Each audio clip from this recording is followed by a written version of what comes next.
This is a World War II United States Navy backpad kit, Naval Aerospace Specification M-592. The outer material is a grayish green waterproof canvas with white shoulder straps with a connecting strap in the front here. This kit proved to be far too bulky. It would push the pilot too far up in the cockpit seat. It was very uncomfortable. Not many of these were ever produced.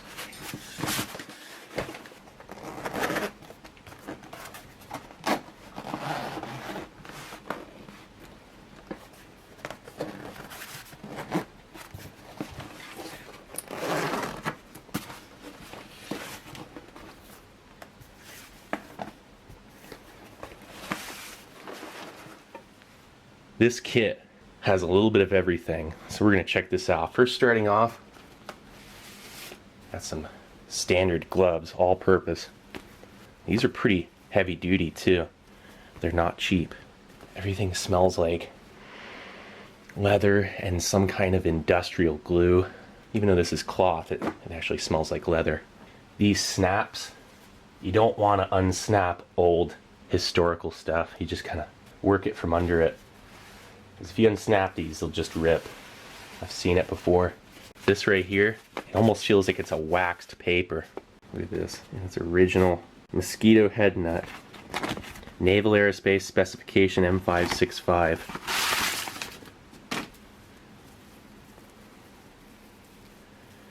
Needless to say, something like this will keep you from being miserable. If you crash landed, say in the Pacific campaign, in a tropical environment on an island, there's a nice drawstring. I'm not going to pull it, not going to mess around with it too much. A beautiful, excellent shape mosquito head net that also smells like some old plastic, leather. Set those to the side for a moment until we can start getting this stuff out. This is a poncho, which I really do not want to unfold because of a number of reasons. Mainly because if it's stiff, it'll just crack. I can't mess with it that much, but oh yeah, this smells like the other stuff.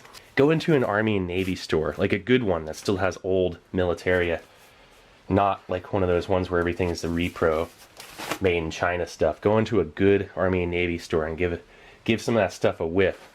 It smells like this. This kit took me a long time to locate. Here's a machete.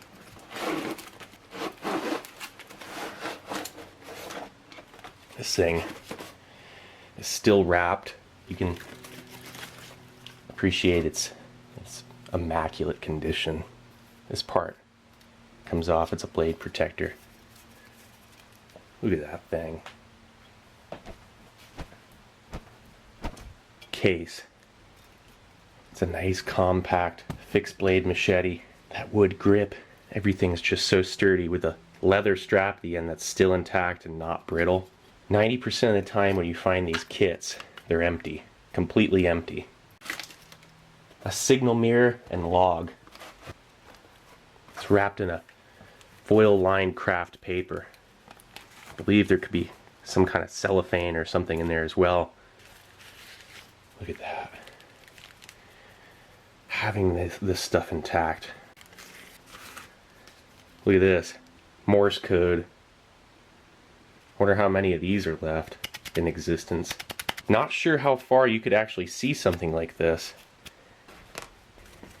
This is an emergency signaling mirror, ESM1. This is like the original signaling mirror. I mean, look at that side. No cracks in it. It's in great shape.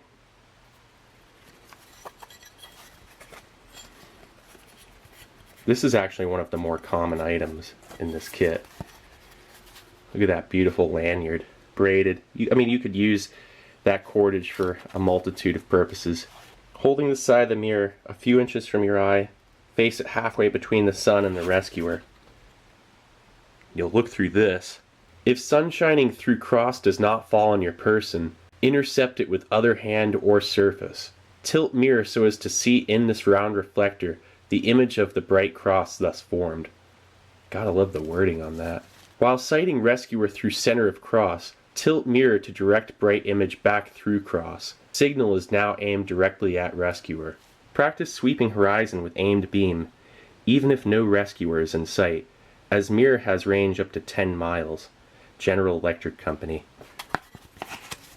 It's very innovative for its time. And then this we're going to be using as reference for the rest of the kit, but check it out. Pause is needed.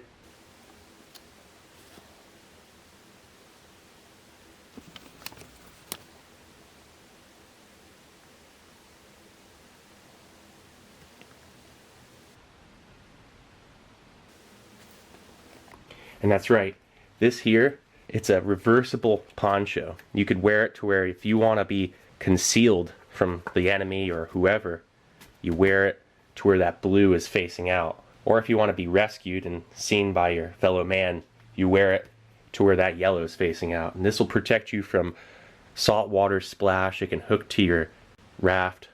It says here, on land the poncho will serve as a protector against the elements. And it goes without saying, and those cotton gloves will be used in conjunction with the fishing kit we're going to be seeing. You gotta wear gloves when you're holding open line.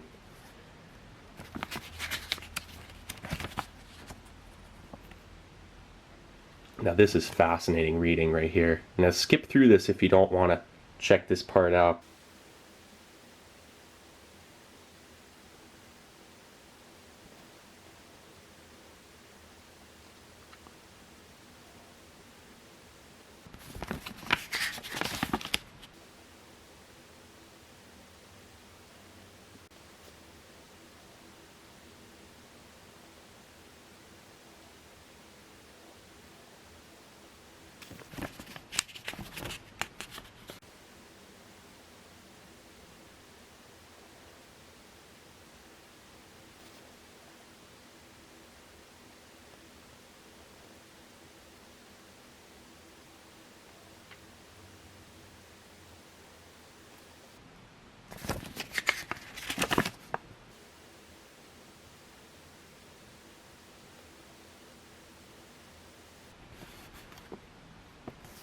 Somebody wrote in here directions for the can't rust,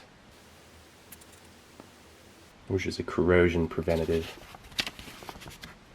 A little bit of log paper, you know, so you can write notes like somebody did.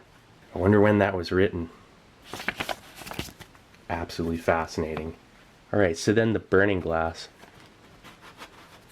Wow, look at this. Just still in its original box.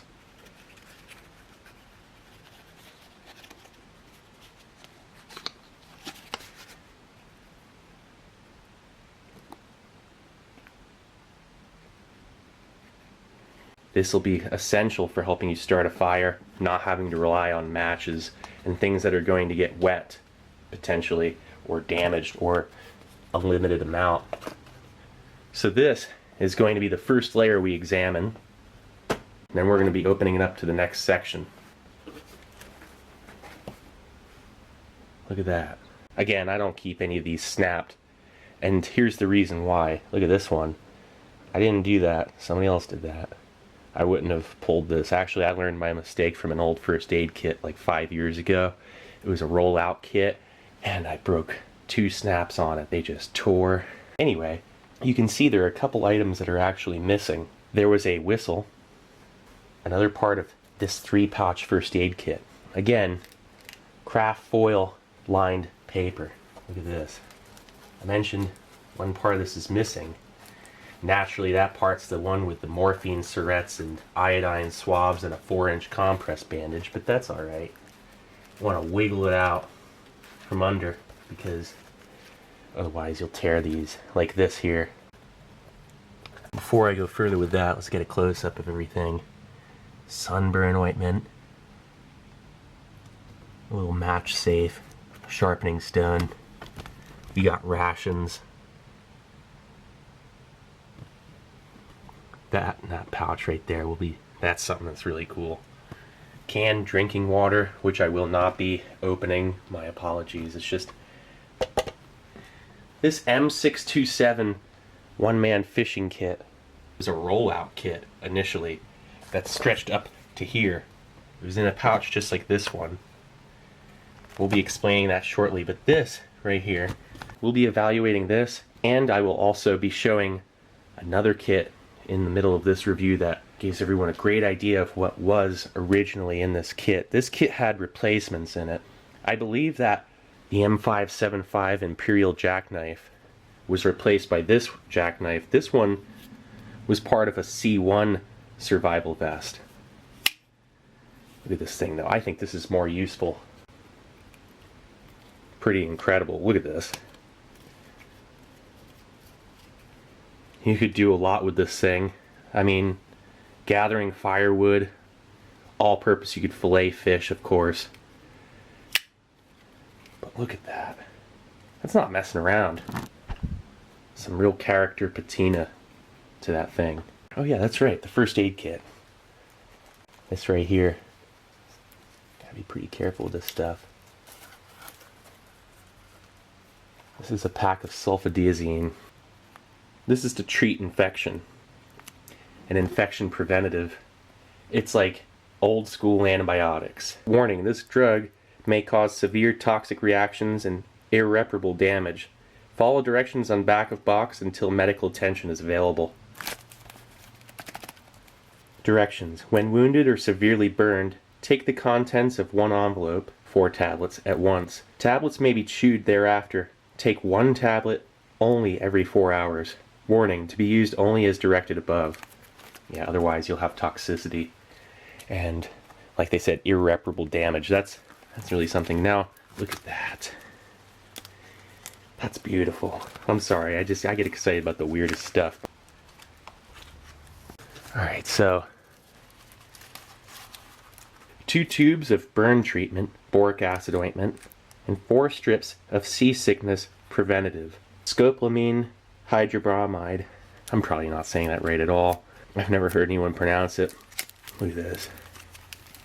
Oh yeah, and sterile crystalline sulfonilamide, which is a antibacterial, antimicrobial, infection preventative powder, which prevented so many deaths during the war from infection, like in comparison to say World War I for injuries. But we're going to look at this first. Boric acid ointment for topical application only. Expel ointment from tube directly on burned area. Cover with dressing and bandage lightly. And then the scopolamine hydrobromide, or hydrobromide, tomato, seasickness preventative. Poison, dangerous when taken in excess, shall not be taken when morphine has been given. Probably would get you too drowsy, my guess. Not a good combo. And I'm not going to open this. I'm sorry, I can't. I hope you understand. It's just something, along with the sulfadiazine, it's just, you just can't do stuff like that. Now this one looks like it's been opened or something. I might give that a look. Actually, I'm going to, because look at that. Yeah, cool. This one we can look at. So, this, you'll see these same packets in Carlisle bandages. Like, hold on, let's see, do I have one anywhere just laying around? Yeah, I do. Now, this one, you'd see this same crystalline packet in this. First aid packet, U.S. government Carlisle model. See, sulfonamide. This, directions. Tear open outer package, remove inner packet, and open by tearing one end. Outside of packet is not sterile. After controlling hemorrhage, sprinkle powder and wound, covering the depth and injured surfaces lightly, and then cover with sterile dressing and bandage. Warning, this drug is to be used as directed, using not more than 2 packets and wounds of 1 person. Now, if you ever want to see what this does kind of like, watch Saving Private Ryan, and when Irwin Wade gets it... Oh wait, I just realized 2 of these were used, because there's only 3 in here, and that's 5 packets.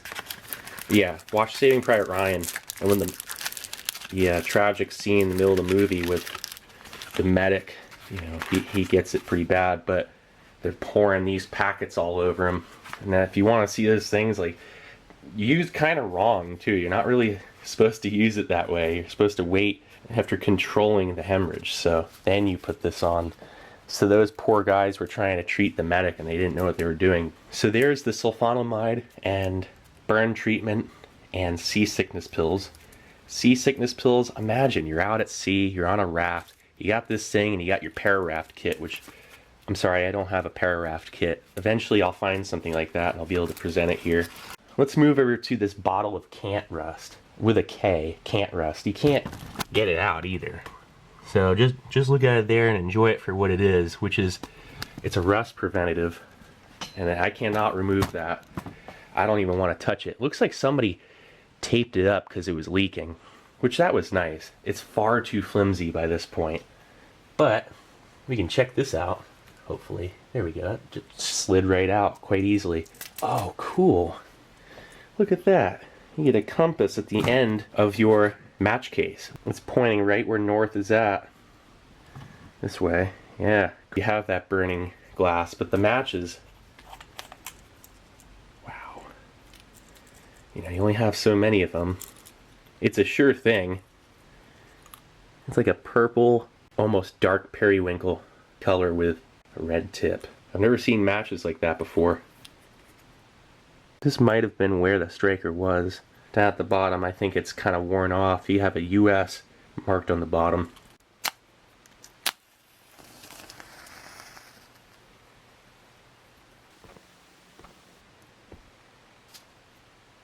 All American. The sunburn ointment.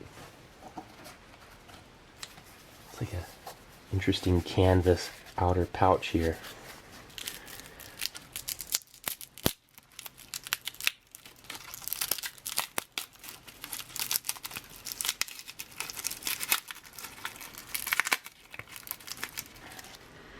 Oh, that smells awesome. It smells like metal, a nursing home. Can't quite put my finger on it.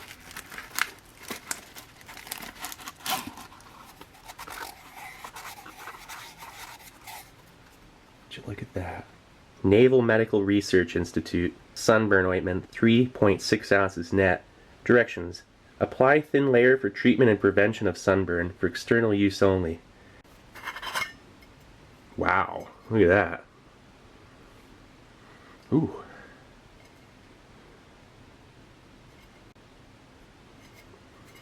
It's kind of hardened up and caked. It smells like cat urine.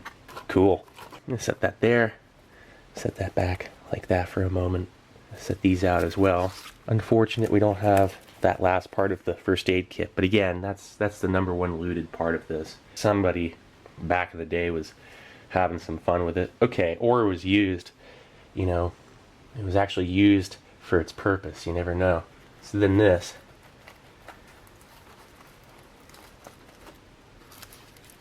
Kind of opening up on this side, so.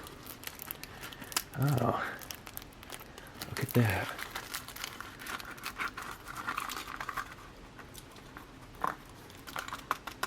Safety pins, adhesive tape.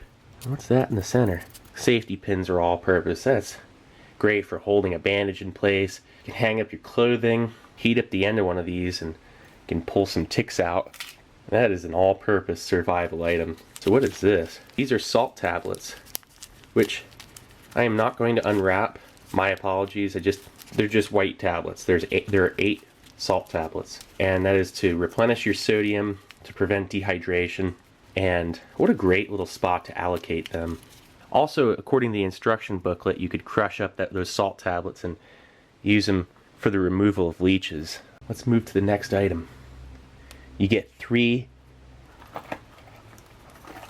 US Navy emergency ration for life rafts. This is the ration review part of this survival kit. This thing weighs 5 ounces. And from what I've read, it contains approximately 370 calories. A restricted calorie 24-hour survival ration that's designed to not be thirst-provoking and is comprised principally of carbohydrates and fats with just a very small amount of actual protein. The contents are listed: 5 sucrose citric acid tablets, 10 sucrose lipid citric acid tablets, 8 sucrose malted milk tablets, 2 multivitamin tablets, 2 chewing gum tabs, and a waterproof bag. Packed by Charms Company. And Charms, at the time, their factory was in Bloomfield, New Jersey. Wow, quite the storm going on out there. It's kind of cozy. I couldn't help myself but to film this at this point. So, instead of typically opening it the way it would be, I want to slide this back into the M592 backpad kit for display. And I'm going to donate that large kit to a museum. Alright, so let's give it a look.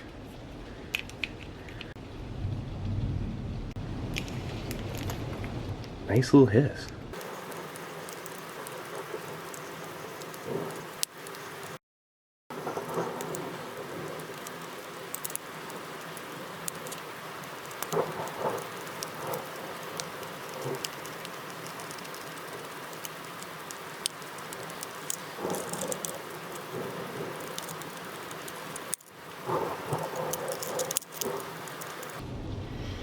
That smells perfect, like a fruity mint. Look at that. That is beautiful.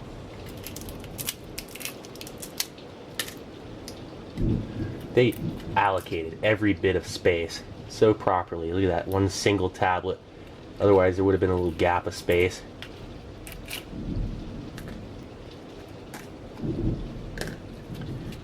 The only time I ever seen one of these outside of this was in my E3A personal aid kit. But look at those. Everything is a mess and liquefied. We'll be checking this out sometime, along with an E17, many more kits in my collection. But actually getting to see it where it's not liquefied because oxygen hasn't hit this thing and wreaked havoc like it always does. Wow.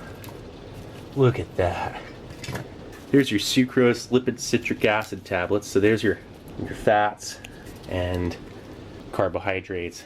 Sucrose, citric acid tablets, and malted milk tablets. The multivitamin tablets, I would not take these on an empty stomach. Even with this, it'd be kind of ill-advised. There are B vitamins in that, and you'd get the worst stomach ache and nausea. Hopefully you got some fish you're catching. Look at that, Wrigley's PK. And look at this.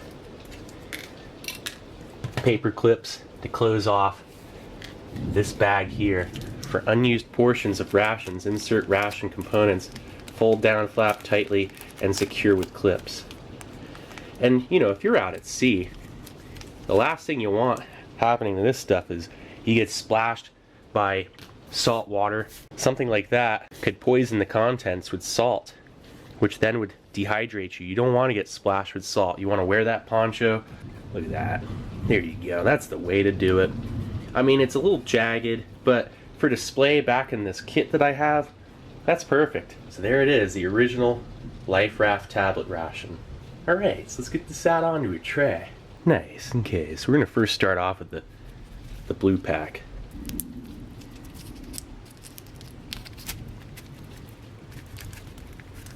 There are the malted milk tablets, and here are the citric acid tablets. Look at that. Immaculate shape. Cool. Take this to the side. Alright, so this is the blue pack. You can just ever so faintly read Charms on there. So then the lipid tabs. Oh wow, they're like that is the neatest little thing. It's like little hard candy bars, essentially. That's where you're getting your fats. So there's fat, protein, and carbohydrates in this. It's a very complete food, really. You know, you get everything you need here. It's so much better than real food in a survival situation. Everybody wonders, you know, why candy? Well, protein requires more water to assimilate. You want fish, which is, you know, the fish, you get your hydration from it, you get your protein. You wonder, how do you get hydration from fish? Well, it's simple. Fish have blood, their eyeballs have moisture.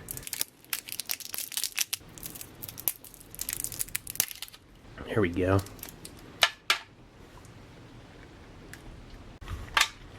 Oh wow, indistinguishable citrus with a light sweetness. The fats are not rancid at all. It's a little bit waxy. I just want to chew down on it. I know I can't because I know it would wreck your teeth. This would last you all day. This is, to me, this is delectable. That's some serious thunder. I cannot imagine how great this would be if you were starving. And it's activating my saliva glands considerably. This was designed to keep you from feeling thirsty and still provide nutrition and some sugar to keep your energy levels up, to keep you focused while you're sitting there in your raft fishing and trying not to lose your mind. Okay, I'm gonna set this here. There's this little bit left that's a little bit waxy, like a binder that keeps it from completely melting. And that is something that at the time also was somewhat advanced, because a lot of candy, being absolute pure sugar under non-temperature, climate control conditions, something like that would just melt away in a can, be a stabilizer of sorts. I don't want to take too much time just stand there eating the same thing. So a citric acid tablet.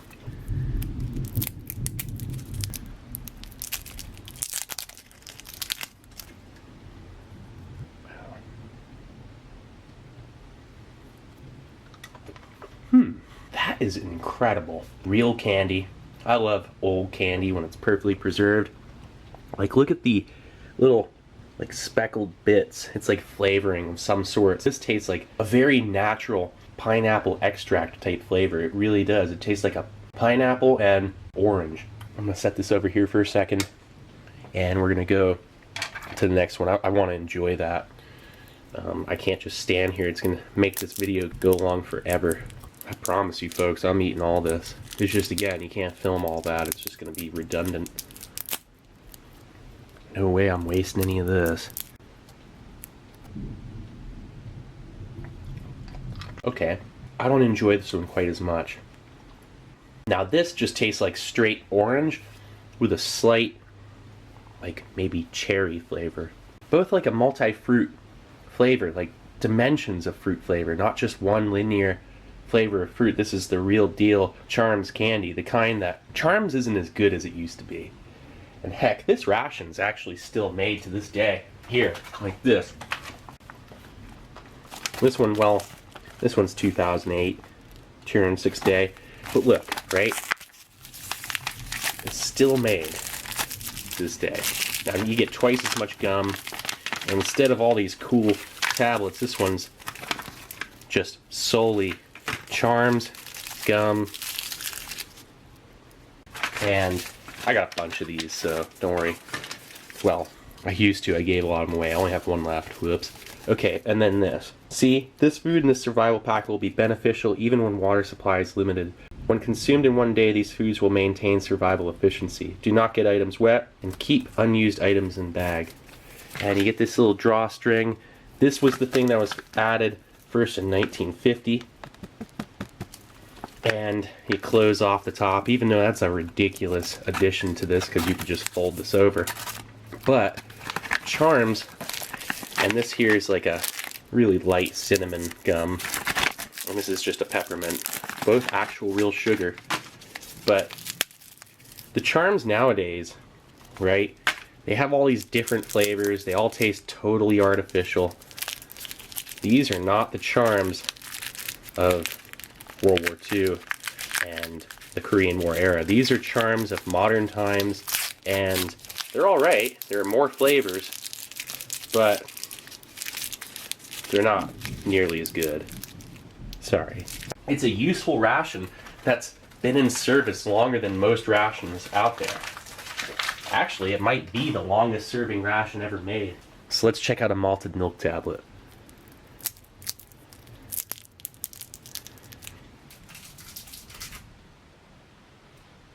The milk is perfectly preserved in this, the milk solids. A lot of times, old milk is a no-go, but I think that the sugar and the packaging preserved this quite nicely.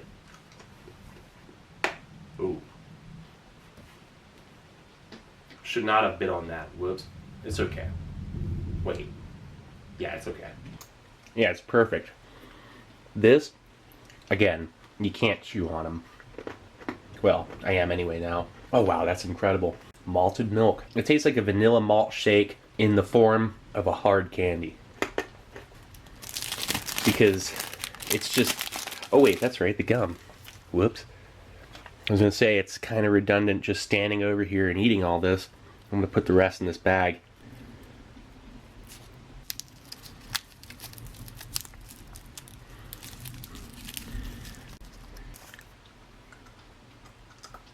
Oh wow.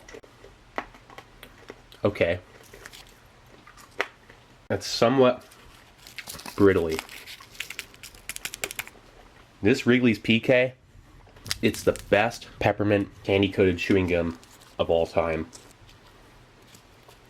So this was the first generation of the US Navy emergency ration for life rafts, which evolved into the life raft tablet ration, which then just turned into food packet survival aircraft life raft. The vitamins, I'm going to say for display, I don't take old vitamins, just old B vitamins like B6, and it's just going to give you weird B vitamin burps. And it does nothing for you, trust me. Now typically I finish my rations in a video, but I'm going to conclude it and take us back over to that backpack kit. As for the bag, I'll save it for display after I finish the candies. So that brings us to the canned water. I went against my rule and unsnapped that one because there's no other way. I have to be very careful. I'm glad that didn't tear. That's empty. I didn't even realize that. That's actually good. I'm kind of glad for that. These won't degrade any further or anything. Can't really open it. Wow. Oh wow, so yeah, there's a wax seal. These just dried out or evaporated over the years. So this was produced September 1944. Canned water. And something like this, you've probably seen Cold War era cylinder-shaped canned water. But you won't see much in the way of this. Now this kit also, back in my ration room, and get this out. Look at this. Drinking water kit. It's almost identical in size and would probably be more useful. This is a desalinator, which would produce significantly more water than just some canned water. Look at this, extension tapes for backpad kits.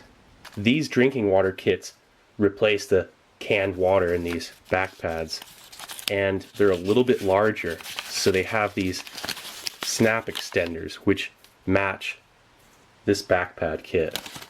Makes drinking water from salt water. July 1945.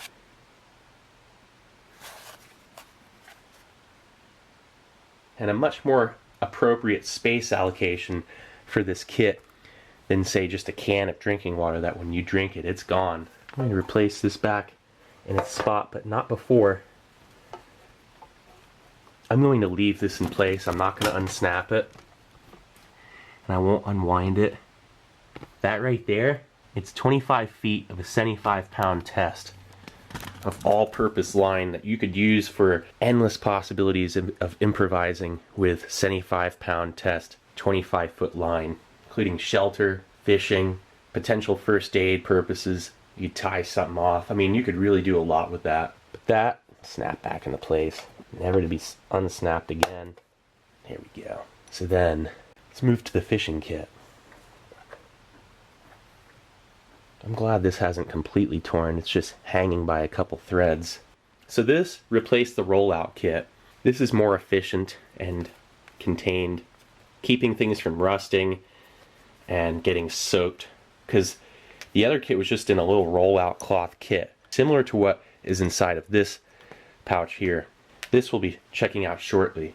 Let me give you guys a good idea of what that rollout kit is like. It's like the emergency fishing kit in a can, which was placed in life rafts. Approved by the United States Coast Guard.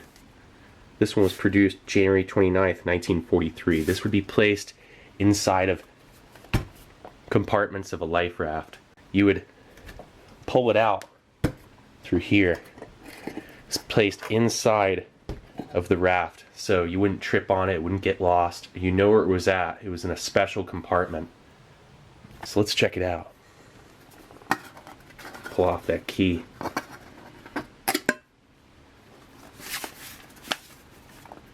And lift that tab.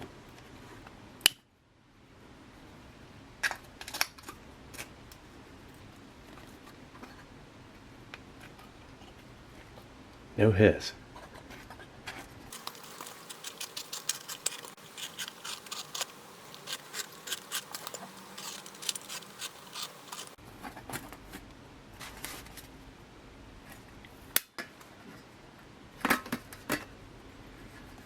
Top of that lid had been stuck on this for years, so it just made a slight tear there. This thing weighs like probably 5 pounds.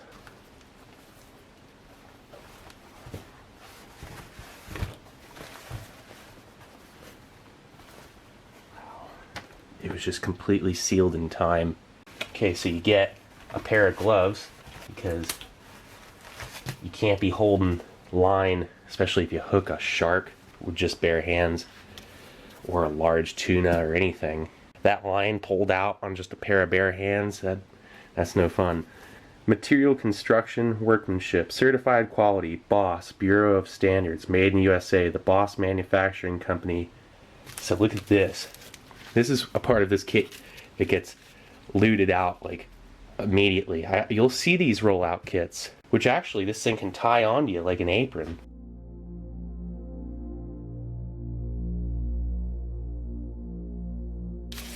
Look at this. Days dry pack, pork rind baits. Ready to use, will keep indefinitely. Turns snow white when placed in water. A fish is going to think that's a piece of squid, and they're going to go for it. Now, the thing is, when you run out of that bait, you need to save pieces of your last caught fish. Look at this. That's a nice treble hook. Already pre-weighted and ready to rock and roll. Look at that. It's the kind of thing when you're on a life raft, you want to be careful. You don't want to poke your raft with this kind of stuff. I'll bet you that happened too. There's probably a really good chance they make it so far just to poke their raft with a treble hook. Look at this, a fillet knife, I believe is what this will be. Wow. That's awesome. It's sitting in this protective cover. Look at that. Imperial, Providence, Rhode Island. I've never seen one in such beautiful shape. And you have this line you wrap around your hand, because if you lose this, that'll be a shame. You know, you won't be able to fillet your fish or cut bait. I believe this is some net. And I'm sorry, I'm not going to unravel that. That's going to mess it up. It's very stiff, and it just seems like, yeah, that's really stuck in there. I'm not going to mess with such a collectible. I mean, I've already opened it. Took the value down from about 200 down to about 85 bucks. This, you get the idea. You have your grip, this thing comes out, it's a net, and you can catch things with it, or pull in a fish that's flopping around. Wow. This, I believe, is a harpoon. Yep, that's really useful. You gaff a tuna or something. Don't catch a shark. You're not supposed to. I've read old survival books. They're like, don't catch sharks. Well, I mean, how can you guarantee you're not going to hook and keep pulling a shark? I mean, if you see one getting close up, what do? You just cut your line and let it go? I don't know. I think I'd be wrestling the thing, especially if I was starving. You could improvise with this harpoon. Attach a stick at the end of this. Say you hooked a large grouper or tuna, and you want to really ensure that thing stays hooked. It's a good amount of line too. Easily a 75-pound test, and it's 100 feet of line. And this, also 100 feet. And it's essentially a pre-baited J-hook. The hook's kind of buried in there. A fish is going to think this is a squid, or also like a little bait fish. And again, you don't need this bait necessarily to catch things. Between this and being able to foul hook something with that treble hook, you're in good shape. You could definitely improvise. This would hook something big too. This, you could catch a nice snapper. Something like this, it'll go down 100 feet. And this is what I'd be hooking some of that pork rind bait with. Catch some snapper or grouper again. That one's very practical. That's probably what I'd be using the most with bait. And this is essentially the same thing as the center one here. And the chrome's coming off of this one. It's still quite usable. So then you get extra hooks. There's a weight down the bottom there. It's stuck at the bottom. You get a bunch of extra standard J hooks. You get a sharpening stone. This is going to be a lifesaver because, I mean, a lot of this stuff will get torn off. You'll lose your hook. If you drop this in the water, this wood that it's hooked to would float, most likely. Very nice. They give you that sharpening stone. You can sharpen your fillet knife or hooks.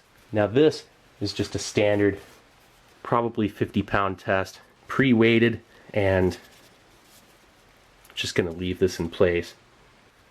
This, I'm guessing, is about 75-pound. These two are 100-pound test. This is 50-pound, maybe 75. Now this is part of the cloth kit that was originally in the M592. This is your bait line and bait hook, and you're going to need this for being able to catch fish that you can use for larger hooks to catch an even larger fish. I'm thinking there's about 100 feet of line there. It's at least a 30-pound test. That is part of the M592's cloth fishing kit. This, the pork rind bait, a small instructional booklet, and some extra 75-pound test line. And that is all that's in the original cloth kit. So you get these items here, and that would be your kit. Then a paper instruction sheet, which just is waxed, water resistant at the very least. And this is a guide for all of these components.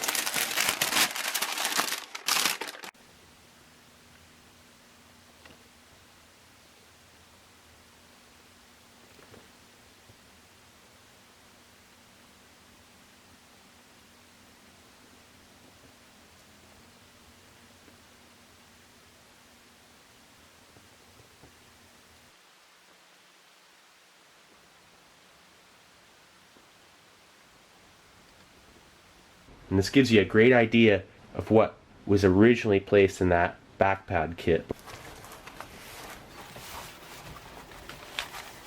Alright, now that you got a good idea of what that rollout kit is like, let's check out the M627 fishing kit and compare.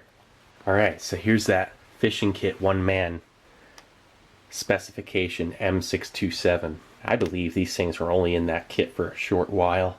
You'd typically see that little cloth rollout kit, but I have a feeling that had no waterproofing to it and stuff would get damaged.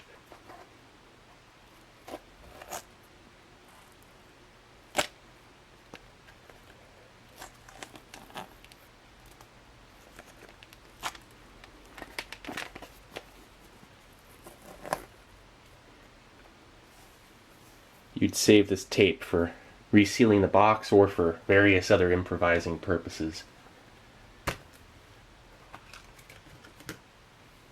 So right off the bat, some synthetic pork rind. This is your bait. Okay, so here is just some standard line. I'm guessing 25 feet of a 50-pound test.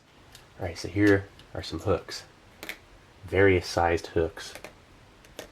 And this here is a dressed Siwash hook. That's a very simple little fishing kit. So you get 6 pieces of artificial bait. Artificial pork rind bait. It'll bloat out a little bit and look like little pieces of squid. The M627.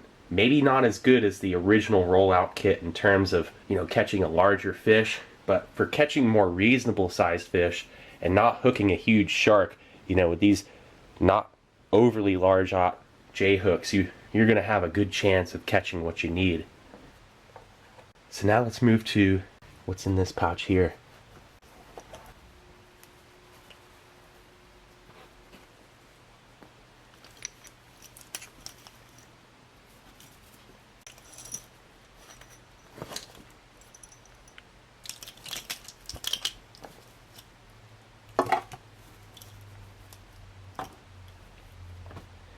This is a Mark III Varies flare projector with 6 flares, all still intact in the kit.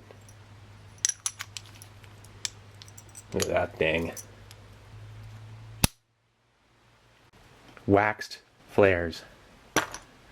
waterproofed red flares with a 250-foot range. Not going to fit in there as is here. See? So we're going to have to remove the wax. This will demonstrate.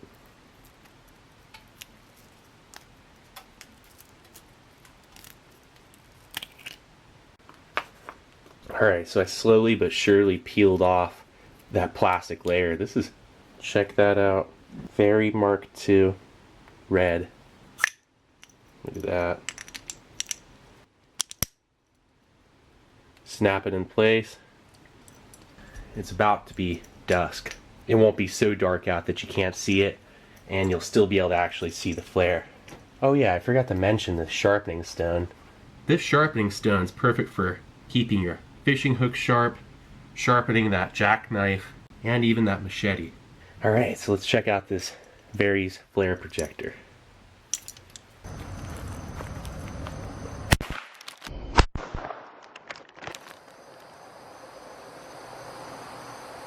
Nice.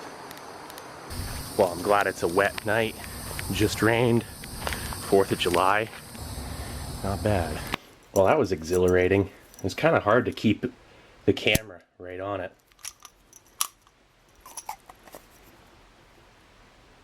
That smells nice. This thing has a safety. I was sitting there. I'm like, what's the deal? It's not working. Look at that. This thing works great. So there it is. Hollowed out. One less of these. Got to open this up, but it's closed up again. Not bad for being able to present a survival kit that's never been filmed before. And now this one, check some various World War II history museums. I'll pick the right one out. That's where I think this needs to go. So that was an M-592 backpad kit. So this is Steve 1989. Hope you like the video. I'll be coming back at you with something new. Girls. Alright, cool. See ya.